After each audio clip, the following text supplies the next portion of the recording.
사람이 살다 보면 어떤 큰 사건을 만나게 되는데 그 사건의 전과 후에 따라서 인생이 완전히 달라지는 모습을 보게 됩니다. 좋은 변화도 있지만 때때로는 큰 사건이 해결되고 나면 언제 그랬냐는 듯이 전혀 또 다른 사람이 되어질 때도 있습니다. 흔히 하는 말에 화장실 들어갈 때와 나올 때 모습이 다르더라 라는 말처럼 때때로 하나님 앞에 또는 사람들 앞에 이 문제만 해결되면 내가 이런 사람이고 싶습니다 라고 고백하고 그렇게 겸손하게 살기를 원했던 그가 막상 그 문제가 해결되고 나면 언제 그랬냐는 듯이 자기가 한 고백대로 살지 못하는 사람들을 많이 만나게 됩니다.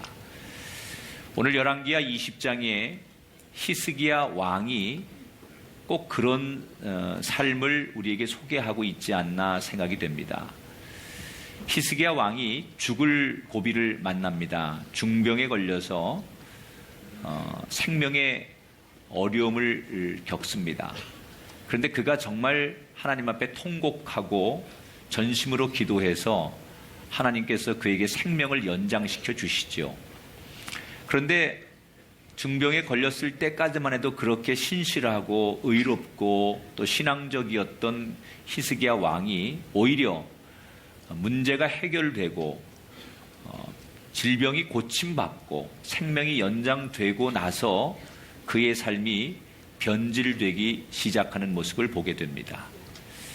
결국 그가 만났던 이 큰 사건의 전과 후에 전혀 다른 두 가지의 모습을 오늘 본문을 통해서 만나게 되는데, 히스기야 왕이 나라를 통치한 지 14년이 되던 해에 그가 몹쓸 병에 걸리게 됩니다.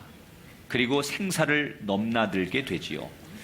이 몹쓸 병이 무엇인지 정확하게 성경에 기록되어 있지는 않지만 나중에 무화과 나뭇잎을 가지고 이렇게 피부에 발라서 치료하는 이런 모습들이 소개되는 걸 보면 추측하건대 피부에 종양 같은 것, 지금으로 말하면 현대의학에서 피부암 같은 건 사람이 고칠 수 없는 그런 병을 만난 것으로 여겨집니다. 아무튼 이 히스기야는 그때 나이가 39살이었는데 몹쓸 병에 걸려서 생사의 고비를 계속 넘나들게 됩니다. 더군다나 하나님의 선지자였던 이사야가 어느 날 히스기야를 찾아와서 1절에 보니까 이렇게 선언을 하지요. 이사야가 그에게 이르되 여호와의 말씀이 너는 집을 정리하라 내가 죽고 살지 못하리라 하셨나이다. 보통 하나님께서 선지자를 보내서 네가 기도하고 회개하면 내 병을 고쳐주리라, 내가 하나님 앞에 매달리면 내가 살 것이다, 뭐 이런 게 보통 전해오는 얘기였는데 오늘 말씀 속에서는 전혀 그런 게 없어요. 아예 내가 다시 살지 못한다, 너는 다시 일어나지 못한다, 그러니 죽음을 네가 받아들이고 인정해라 라고 이야기를 합니다. 아마도 이 말을 전하러 온 이사야 선지자가 히스기야의 눈에는 저승사자처럼 보이지 않았겠습니까? 여러분 같으면 어떤 마음이 들겠습니까? 만약에 의사에게 여러분 어떤 진료를 받다가 죄송합니다, 앞으로 한 6개월 또는 한 3개월 정도밖에 당신의 생명을 보장할 수 없습니다, 극히 이런 사형 선고를 시한부 인생 판정을 받으면 여러분 어떻습니까? 대개 여러분 주변에 그런 분들이 있다면 거의 대다수가 그 말에 지배를 당합니다. 그리고 내가 6개월밖에 못 산대, 그래서 자기 삶을 내려놓고 자리에 누워버리죠. 그리고 그냥 정말로 그 의사가 정해준 시한을 따라서 살다가 생을 마감하는 경우가 대부분입니다. 히스기야도 그랬지 않겠습니까? 내가 다시는 살아나지 못하고 일어나지 못하고 죽을 것이다 라고 하는 하나님이 보낸 이사야 선지자의 얘기를 듣고 그는 두려움과 절망 속에 놓일 수밖에 없었습니다. 그런데 오늘 본문에서 이 히스기야한테 우리가 하나 배울 게 있습니다. 마음에 의지가 강한 사람이에요. 히스기야가 그런 얘기를 들었지만 살고 싶은 의지, 어떻게 살 방법이 없을까? 이런 의지가 다른 사람보다 강했습니다. 여러분, 의지가 마음에 있어야만 방법도 나오는 거고 다음 행동도 나오는 거예요. 사람이 의지가 없으면 들어눕게 돼 있어요. 의지가 없으면 다 내려놓게 돼 있어요. 마음에 의지가 없으면 방법도 안 찾아요. 그런데 히스기야는 비록 하나님께서 내가 살지 못할 것이다 라고 얘기했지만 살고 싶었어요. 살고 싶은 의지가 많았던 사람이에요. 근데 자기가 할 수 있는 게 없거든요. 그래서 하나님 앞에 기도하기를 결정합니다. 어떻게 기도하느냐, 오늘 2절에 보니까 히스기야가 낯을 벽으로 향하고 여호와께 기도하여 이르되, 이렇게 나와요. 아예 몸을 벽만 보고 기도했다는 거예요. 불교에서 여러분 면벽수행이라는 말 들어보셨죠? 벽만 보고 수행하는 사람들을 면벽수행한다, 이렇게 얘기하지요. 히스기야가 지금 그런 기도를 하는 거예요. 아마도 몸이 너무 아프니까 움직일 수 없었던 것도 이유가 되겠지만, 진짜 이유는 내가 지금 이 상황에서 사람들 만나고 세상적인 방법 의지하지 않고 이제는 죽으나 사나 하나님 한 분만 의지하겠습니다 라고 하는 자기의 믿음을 고백하는 행위죠. 히스기야는 이 죽음이라는 것이 하나님으로부터 왔다고 생각했어요. 왜? 이사야 선지자가 와서 정녕 내가 살지 못하고 죽을 것이다 라고 이사야 선지자가 선언했잖아요. 그러니까 이 죽음이 하나님께로부터 왔기 때문에 거두실 수 있는 분도 하나님이실 거다 라고 생각해서 그는 하나님 한 분에게만 매달리기로 작정을 합니다. 어떻게 보면 가장 위기의 순간에 그가 선택한 게 기도의 카드였어요. 여러분, 우리도 히스기야처럼 가장 우리 삶에 곤고하고 어려운 순간이 오거든 그때 최후로 기도하는 것이 아니라 가장 먼저 기도할 수 있는 우리가 되기를 주의 이름으로 축원합니다. 사람이 정말 마지막이라고 생각하고 절박하면요, 진심이 나오는 거예요. 작년 12월 23일 공포의 19분이라는 사건이 있었습니다. 김포공항을 출발해서 제주공항에 도착하기로 한 모 항공사의 여객기가 이제 비행기가 이륙을 합니다. 그런데 어느 고도에 딱 갔을 때 갑자기 여객기의 압력 조절 장치가 고장나는 사고가 일어납니다. 이건 비행기가 높이 고도에 올라갔는데 압력 조절 장치가 고장이 나니까 특히 여자들과 어린 아이들이 고막이 터질 것 같으니까 막 고통을 호소하기 시작하고, 그 시간이 점점 길어지니까 어떤 사람들은 숨을 쉬지 못하고 막 실신할 것 같은 사람들이 나오기 시작합니다. 그리고 비행기 안이 술렁술렁되기 시작했어요. 아, 이게 무슨 일이 났구나. 이 비행기가 급박한 상황, 추락할 수도 있겠다라는 두려움이 그 비행기 안에 있는 승객들 사이에 퍼져나가기 시작했어요. 그때 이 비행기에 탑승했던 한 사람이 나중에 그 당시 비행기를 탄 사람들의 그 상황을 리얼하게 인터뷰한 기사 내용이 소개가 되었는데, 이 사람과 동승했던 승객들이 몇 사람들이 아예 의자에서 내려와 가지고 바닥에 무릎을 꿇고 막 하나님 앞에 기도하는 사람들이 나오기 시작하더라는 거예요. 근데 그 기도 내용이 듣고 싶지 않아도 그 위급한 상황에 들리는데, 어떤 사람이, 자기 옆에 사람이 바닥에 내려와 가지고 무릎 꿇고 비행기 바닥에서 그 고도가 높은 곳에서 막 비행기가 흔들릴 때 뭐라고 기도를 하느냐, 어떤 사람이 이렇게 기도하더래요. 하나님, 제발 물에 빠져 죽지만 않게 해주시고 육지에서 죽을 수 있도록만 해주세요. 이런 기도를 하는 소리를 들었다는 거예요, 자기가. 여러분, 그 기도는 농담이 아니에요. 절실한 기도예요. 정말 죽을 것 같은, 죽을 수도 있겠다라는 그 위기의 순간에 그가 할 수 있는 마지막 기도 하나, 전심의 기도 하나를 이 사람이 드렸다는 얘기예요. 그만큼 급박했다는 얘기죠. 보통 때는 그런 기도 못하지 않습니까? 급박하니까 그런 기도를 하는 거예요. 히스기야가 얼마나 급했는지 하나님 앞에 기도를 하는데, 그 기도의 내용이 3절에 이렇습니다. 같이 읽어볼게요. 시작. 여호와여 구하오니 내가 진실과 전심으로 주 앞에 행하며 주께서 보시기에 선하게 행한 것을 기억하옵소서 하고 히스기야가 심히 통곡하더라. 자, 세 단어를 기억하세요. 내가 진실과 전심으로, 그 다음에 맨 마지막에 통곡했더라. 자, 지난 시간에 제가 히스기야가 아수르의 사네립 왕으로부터 협박을 받을 때 그런 위기 속에서도 하나님 앞에 어떻게 기도하는지 히스기야의 기도를 배우자라고 소개해드린 적이 있었어요. 그때 히스기야가 어떻게 기도해요? 엄청난 협박을 받고 나라가 위기에 빠졌는데도 침착하게 그 협박 편지를 가지고 하나님 앞에 나가가지고 곧바로 자기의 마음을 드러내는 기도를 하지 않고 제일 먼저 무슨 기도를 했다고 그랬죠? 하나님을 찬양하고 높이고 영광스럽게 하는 기도를 드리더라. 내 기도를 먼저 하지 않고 하나님을 찬양하고 경배하는 기도를 드리는 그 히스기야의 기도를 우리가 배우자. 어떤 기도를 하더라도 먼저 하나님을 높이고 하나님을 드러내는 기도를 해야 된다. 이런 말씀을 드린 적이 있어요. 히스기야는 그런 기도를 하는 사람이에요. 그런데 오늘은 완전히 상황이 달라요. 그런 기도를 안 해요. 회개의 기도도 없어요. 곧바로 하나님 앞에 약간은 뭐라 그럴까요? 좋은 말로 말하면 승부수를 던지는 기도? 그런 기도를 드리는데 뭐라고 얘기하느냐면, 하나님, 내가 얼마나 그동안 하나님 앞에 진실되게 살았는지, 하나님 한 분만을 바라보고 전심으로 살았는지 하나님은 아시지 않습니까?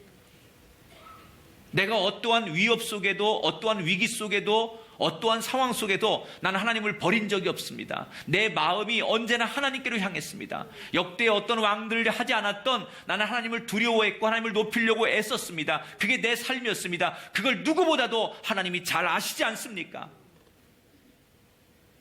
지금도 내 믿음이 그렇습니다.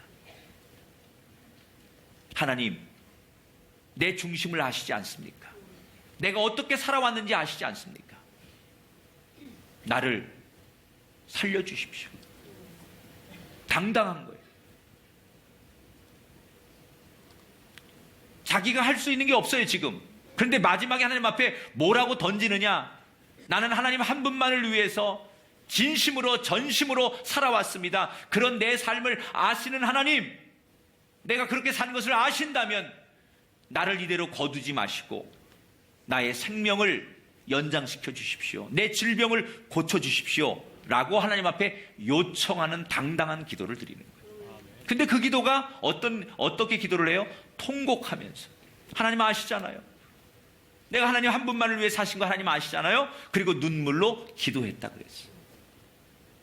저는 이 기도를 드리면서 언젠가 우리의 기도가 이런 기도였으면 좋겠다. 여러분 가정에, 여러분 개인적인 인생에 정말 여러분이 히스기야처럼 이렇게 막다른 골목에서 인간적인 방법이 없을 때 우리도 당당하게 하나님 앞에 이런 고백을 할 수 있는 그런 삶을 살았으면 좋겠다. 하나님, 내가 하나님 한 분만을 위해 살았습니다. 내가 하나님 높이려고 애썼습니다. 내 마음은 언제나 하나님께로 향했습니다. 세상 사람들이 아무리 손짓해도 내가 하나님께로 내 마음을 드렸던 것을 하나님 아시지 않습니까? 그러니 하나님 내 마음을 받아주시고 내 고백과 기도를 받아주시옵소서. 이렇게 기도할 수 있게 되기를 주의 이름으로 축복합니다. 놀라운 사실은 하나님은 통곡하며 전심으로 기도하는 사람의 기도를 외면하지 않으신다.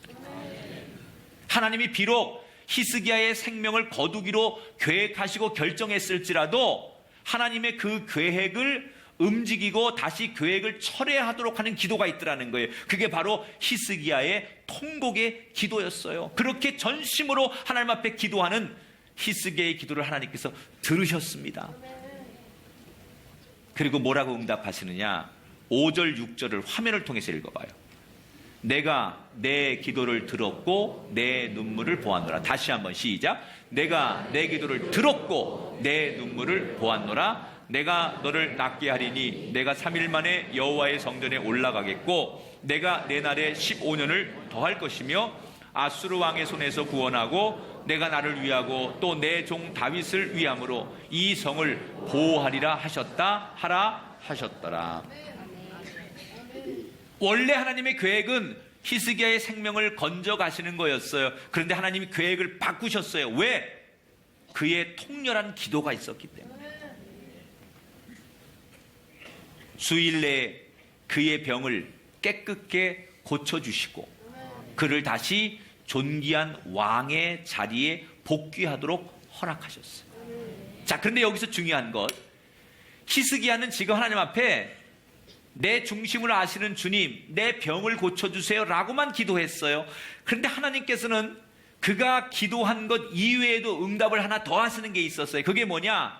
이 당시 히스기야가 병들어서 이 사경을 헤맬 때쯤 유다를 아수르가 침공을 하려고 준비를 하고 있었습니다. 근데 하나님께서 그걸 아시고 히스기야에게 뭐라고 약속하시냐? 내 생명을 연장해 주는 것은 물론이고 아수르의 침공으로부터, 아수르의 전쟁으로부터 너희를 보호해 주겠다라고 약속하셨어요. 여러분, 내가 하나님 앞에 전심으로 기도하면 구하지 않은 것까지 응답하신 하나님임을 믿으십니까? 여러분에게 이런 은혜가 있게 되길 축원합니다. 이걸 덤으로 얻는 응답이라고 하는 거예요. 나는 내 건강을 위해 기도했는데 하나님께서 건강의 응답뿐만 아니라 경제적인 문제까지 해결하시는 하나님. 나는 경제적인 문제를 해결하셨는데 하나님께서 경제적인 문제까지만이 아니라 내 가정의 가족들의 영혼의 구원의 문제까지 해결하시는 하나님. 이 놀라운 하나님, 더불어 더 많은 것을 주시는 하나님, 내가 구하지 않은 것까지 응답하시는 하나님, 그 하나님을 경험하는 우리가 되기를 주의 이름으로 축원합니다. 여러분, 우리가 아무리 어려운 일이 있어도 무릎 꿇고 기도하러 나가기만 하면 된다는 거예요. 모든 것이 하나님께로부터 올 수 있으면 어떤 문제든지 인간은 해결할 수 없어도 하나님은 해결할 수 있다는 거예요. 지금 히스기야는 인간이 해결할 수 있는 문제가 아니지 않습니까? 이미 인간은 해결할 수 없는 절망이에요. 선언이에요. 죽음이에요. 끝이에요. 우리가 그런 일을 만나지 않습니까? 인간적으로는 해결할 수 없는 문제를 우리가 만나지 않아요. 여러분, 세상 사람들이 의사가 안 된답니다. 법이 안 된답니다. 여러분이 알고 있는 상식과 여러분이 가지고 있는 가치로 많은 사람들의 의견으로 이미 여러분의 인생에 대해서 안 된다고 선언합니다. 방법이 없습니다. 그때 여러분 뭐 하시겠습니까? 우리가 할 수 있는 마지막 귀한 방법이 있는데 하나님 앞에 무릎 꿇고 기도하는 거예요. 그런데 무조건 기도한다고 되는 게 아니에요. 이 히스기야의 기도가 주는 은혜가 뭐냐? 왜 하나님께서 히스기야의 기도에 응답하실까요? 이유는 하나예요. 그 기도에 감동하셨기 때문에. 이건 놀라운 선언입니다. 저는 오늘 우리의 예배가 목표가 높아지게 되길 바라요. 어떤 목표를 가져야 되느냐? 따라합시다. 우리의 예배가 하나님을 감동하기를 원합니다. 아멘. 저는 오늘 우리 예배가 우리가 즐거운 예배가 아니라 우리의 감정만 젖는 예배가 아니라 궁극적으로 하나님을 감동시키는 예배가 되기를 축원합니다. 그게 될 때 하늘의 문이 열리는 거예요. 여러분, 우리가 드리는 찬양, 우리가 드리는 기도, 여러분 오늘도 봉사하시고 섬기시고 많은 일을 하셨는데 여러분 가장 하이라이트는, 가장 궁극적인 높은 목적은 어떤 거냐? 내 섬김을 통하여, 내 기도를 통하여, 내 찬양을 통하여 사람이 기쁘고 즐거운 것을 넘어서 하나님을 감동시키겠다라는 그런 목적을 가질 때 우리의 섬김, 우리의 기도, 우리의 찬양이 하늘을 여는 능력이 될 줄 믿습니다. 히스기야는 단순히 기도를 잘했기 때문이 아니에요. 기도를 많이 했기 때문이 아니에요. 그의 기도의 핵심은 하나님을 감동시켰다는 거예요. 그의 통곡의 기도, 그의 전심의 기도, 그의 진실의 기도, 그것이 하나님을 감동시켰어요. 오늘 우리가 하나님 앞에 엎드릴 때 아무리 힘들고 어려워도 하나님 한 분을 감동하면 세상 문이 열리게 될 줄 믿습니다. 여러분의 꿈이 나는 하나님을 감동시키는 게 꿈입니다. 내 인생의 목표는 하나님을 감동시키는 겁니다. 우리 가정의 목표가 하나님을 감동시키는 겁니다. 내 일터와 내 사업장의 궁극적인 목적은 하나님을 감동시키는 겁니다. 이 감동의 사람이 되시기를 주님의 이름으로 축원합니다. 따라합시다. 우리가 기도할 때 하나님은 일하기 시작하십니다. 할렐루야. 여러분, 아무것도 할 수 없다고 여길 그때가 기도로 모든 것을 바꿀 수 있는 가장 탁월한 타이밍의 시간인 줄 기억하시기를 축원합니다. 결국 히스기야는 하나님을 감동하는 기도 때문에, 승부를 거는 기도 때문에 그의 생명이 15년 더 연장을 받게 돼요. 유명한 기도 아닙니까? 히스기야의 기도. 많은 지금도 육신의 질병을 가진 분들이, 어려움을 당하는 분들이 이 히스기야의 기도에 희망을 걸고 있어요. 그 희망이 현실이 되시길 축원합니다. 오늘 이 예배를 드리고 또 여러 가지 방송 매체를 통해서 이 설교를 접하는 분에게 축복합니다.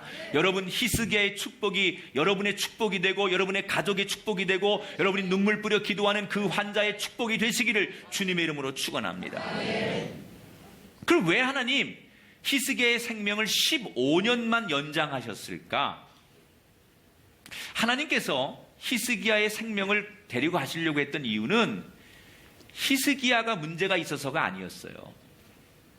유다 백성들이 하나님 앞에 돌아서지 않고 제대로 서지 않으니까 그 유다 백성들의 상징인 지도자 히스기야 왕을 먼저 데려가려고 하는 거예요. 그러니까 유다 땅에 대한 징계 때문에 히스기야를 데려가시려고 하는 거예요. 때로는 그 사람에 대해서 하나님께서 징계를 하시고 그 사람을 통해서 그 사람에게 말씀하실 때도 있지만, 그 공동체 전체를 향해서 하나님이 말씀하실 때 대표로 지도자에게 말씀하실 때가 있어요. 여러분 가정에 믿음의 아버지나 믿음의 어머니가 하나님께서 말씀하실 때가 있어요. 교회로 말하면 교회 목사님에게 말씀하실 때가 있어요. 꼭 그런 거예요. 지금 유다 땅이 변화되지 않고 하나님 앞에 은혜로 돌아서지 않으니까 하나님께서 그 땅을 징계하기 위해서, 그 땅을 깨닫게 하기 위해서 그들의 지도자였던 히스기야 왕을 먼저 데려가시려고 하는 거예요. 근데 히스기야가 하나님, 내 중심을 받아주시고 내 전승을 받아주십시오, 그리고 통곡하며 기도했을 때 하나님의 마음이 움직여졌고 하나님의 계획이 바뀌었어요. 그래서 15년을 연장하셨어요. 15년을 연장했다라고 하는 건 뭘 말하는 거냐? 이 숫자적인 의미보다는 네가 비록 지금 죽어야 하는데 네 생명이 연장받았지만 언젠가 다시 죽음이 찾아온다는 거예요. 다시 말하면 우리의 모든 생명은 시한부 인생이라는 거예요. 여러분, 여기 시한부 아닌 사람 있습니까? 여기 아무리 젊은 사람들일지라도 여러분 인생 다 시한부 아닙니까? 이걸 알으라는 거예요. 히스기야가 지금 당장 생명의 문제, 질병의 문제를 넘어섰다고 해서 영원히 사는 게 아니에요. 그도 역시 15년밖에 못 산다는 거예요. 그것처럼 여러분, 우리가 사는 거 15년 아니라 20년, 30년, 50년, 60년, 그게 우리의 인생이라는 거예요. 이걸 깨달아야 된다는 거예요. 이걸 알아야 된다는 거예요. 마치 영원히 살 것처럼 내가 젊으니까, 지금 잘 되고 있으니까, 승승장구하고 있으니까 그 죽음을 생각하지 않고 마지막을 생각하지 않은 어리석은 인생이 되지 말고 내 인생이 유한하다는 것을 하나님 앞에 주놈이 깨달으라는 거예요. 우리 아무것도 아니잖아요.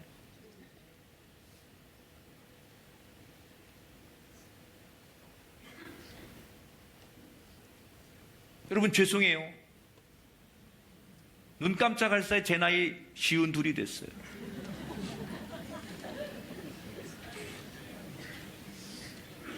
나도 영원히 30대일 줄 알았어요.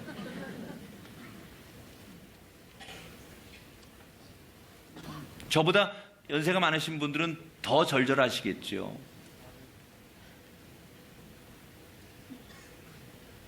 영원합니까? 끝이 있지 않습니까? 우리 삶이 유한하다는 거 여러분 깨달아야 돼요. 네가 지금 이 고비를 넘겼어도 다시 이 고비가 온다는 걸 알라는 거예요. 끝이 있다는 걸 알라는 거예요. 그래서 우리는 겸손해야 돼요. 그 끝을 생각하고 마지막을 생각하면서 하나님 앞에 겸손해야 된다는 거예요. 자, 그런데 여기 참 불행한 이야기가 지금부터 소개가 됩니다. 히스기야가 큰 죽음의 산을 하나 넘었는데 이것이 그에게 평생의 축복이 돼야 되는데 이때부터 히스기야의 삶이 내리막길을 걸어요. 아니, 이렇게 엄청난 하나님의 응답을 받고 축복을 받았는데 이것이 축복의 상징이 아니라 그의 삶의 퇴보를 알리는 신호탄이 되기 시작해요. 지난번에 우리 송기성 목사님 오셔서 집회를 하실 때 타이틀이 변질되지 말고 변화되자, 이런 말씀을 주셨어요. 그런데 오늘 딱 히스기야가 변질되기 시작하네요. 이 히스기야가 굉장한 믿음의 사람이었는데 그의 믿음이 변질되기 시작해요. 지금까지는 이 병을 고칠 때까지만 해도 내 모든 생명과 생사복이 하나님께 달려 있습니다. 내가 어떤 일을 했어도 이것은 하나님의 은혜입니다. 이렇게 모든 영광을 하나님 앞에 돌렸던 사람이 히스기야예요. 그런데 병을 고칠 때쯤 히스기야가 무슨 일을 만나느냐. 한 번에 이런 일이 있었어요. 병에 들었어요. 그런데 저 멀리 강대국이었던 바벨론에서 바벨론 왕이 히스기야 왕이 병들어서 죽어간다는 얘기를 듣고 그를 위로하기 위해서 많은 사신들과 선물을 보내요. 그런데 이게 거리가 그 당시 워낙 멀고 교통이 불편하니까 이 사람들이 히스기야를 위로하러 오는 도중에 히스기야는 하나님 앞에 기도하고 극적으로 하나님 앞에 고침을 받고 생명을 연장받아서 일어나게 돼요. 그러니까 다시 건강해진 상태에서 그 바벨론의 신하들을 맞이하게 된다는 거예요. 자, 자기가 아프다는 얘기를 듣고 그 바벨론 왕이 정성스럽게 귀한 사람들을 보내고 많은 선물 보따리를 보내는 걸 보면서 그걸 받아본 히스기야가 무슨 생각이 드느냐. 이 기분이 너무 좋은 거예요. 야, 우리 이스라엘의 국격이 국제적으로 이렇게 높아졌구나. 이 조그만 유다 땅, 두 지파로 시작한 저 북쪽의 이스라엘에 비하면 더없이 작은 우리 유다 땅, 이 땅을 이제 그 바벨론 같은 나라에서도 인정하는구나.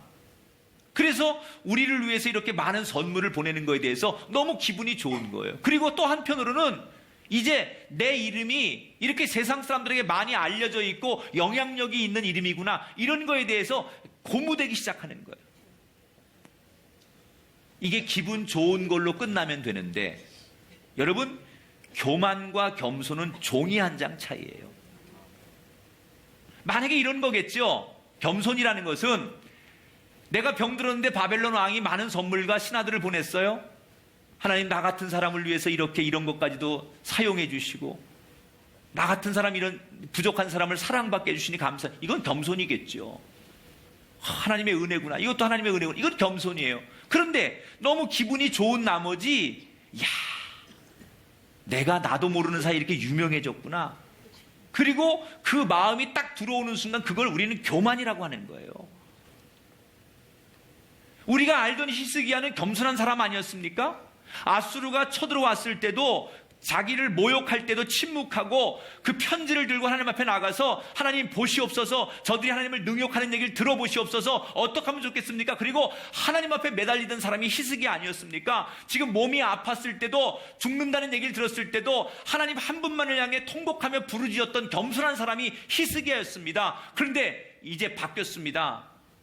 허세가 나오기 시작해. 몸에 힘이 들어가고 어깨에 힘이 들어가기 시작했어. 우리를 제대로 이제 보기 시작했구나. 내가 이렇게 국제사회에서 영향력이 있구나. 그런 교만한 마음이 드니까 그 바벨론에서 찾아온 그 신하들에게 하나님의 은혜를 간증하는 게 아니라 자신의 업적을 자랑하기 시작했어요. 자기의 능력을 자랑하기 시작했어요. 그래서 이 히스기야가 실수를 합니다. 13절에 보니까 어떤 실수를 하느냐. 히스기야가 바벨론에서 온 사자들의 말을 듣고 자기 보물고의 금은과 향품과 보배로운 기름과 그의 군기고와 창고의 모든 것을 다 사자들에게 보였는데 왕궁과 그의 나라 안에 있는 것 중에 히스기야가 그에게 보이지 아니한 것이 없더라. 내가 대단하다고 생각하니까, 내가 능력 있다고 생각하니까 자랑하고 싶은 거예요. 그래서 그 바벨론에서 온 사람들에게 나라의 1급 비밀, 국가의 기밀 사항들 다 보여주면서 자랑하는 거예요. 봐라, 우리가 전쟁을 위해서 이런 걸 준비했고, 우리가 이렇게 군인들을 배치했고, 우리가 식량을 이만큼 우리가 예비해놨고, 이렇게 보여주면 안 되는, 나타내면 안 되는 국가의 1급 비밀까지를 다 보여주는 거예요. 왜? 내 자랑이니까. 큰 실수를 하는 거예요. 너무 교만해지니까 판단이 안 서는 거예요. 나라의 왕이라는 사람이 적군들에게, 다른 나라에게 외교 문서에 공개하지 말아야 될 게 있고요, 국방의 비밀을 간직해야 될 게 있고요, 자기들이 공개해도 될 게 있고 안 해도 될 게 있는 거예요. 그런데 이 히스기야 왕이 모든 걸 다 보여줬어요. 무슨 뜻이죠? 이게 내가 했다는 거예요. 내가 이룬 업적이요, 내가 이룬 부귀라는 거예요. 이런 걸 자랑하고 싶은 거예요.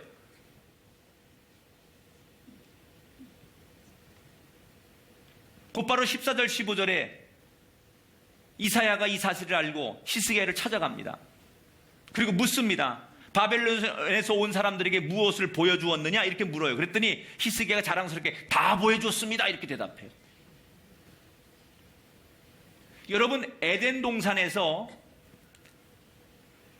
하나님께서 아담에게 질문하실 때가 있었어요. 또 들판에서 동생을 죽여 매장한 가인에게 하셨던 질문이 있었어요. 무엇을 먹었느냐? 무엇을 보았느냐? 무엇을 들었느냐? 그때 아담과 가인이 지금 히스기야 같은 이런 질문을 해요. 지금 히스기야는 아담과 가인의 방식대로 대답하는 거예요. 이게 인간의 죄라는 게 시대가 지나도요, 인간의 타락이라는 게 시대가 지나도 변하지 않아요. 똑같아요. 패턴이요. 우리 똑같아요. 지금 우리가 히스기야가 이렇게 대답한 방식대로 오늘 우리가 하나님 앞에 이렇게 대답하고, 이렇게 우리가 묵상하고, 이렇게 하나님을 대하고 있다면 우리가 제2의 히스기야요, 제2의 아담이요, 제2의 가인 아니냐는 거예요. 나를 드러내기 위해서, 나를 자랑하기 위해서 나타내는 표현이고, 그것이라면 그건 기도가 아니에요. 그건 하나님 앞에 나를 욕되게 하는 거고, 하나님의 영광을 가리는 거죠. 나를 겸손히 낮추면서 드리는 기도가 돼야 되는데, 나를 자랑하고 싶어서 하나님 보시지요? 하나님 아시지요?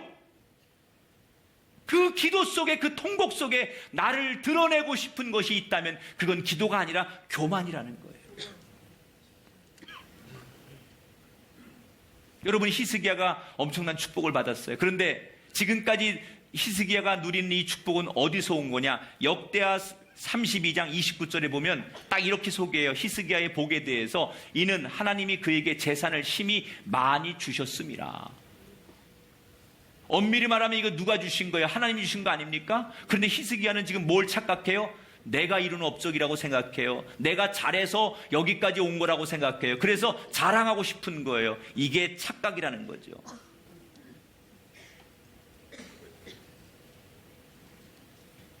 우리의 입술을 통해 가장 많이 쏟아져야 될 말이 있다면 잘 될수록 하나님의 은혜였습니다. 여러분, 높이 갈수록 하나님의 은혜였습니다. 여러분, 문제 없을수록 하나님의 은혜입니다.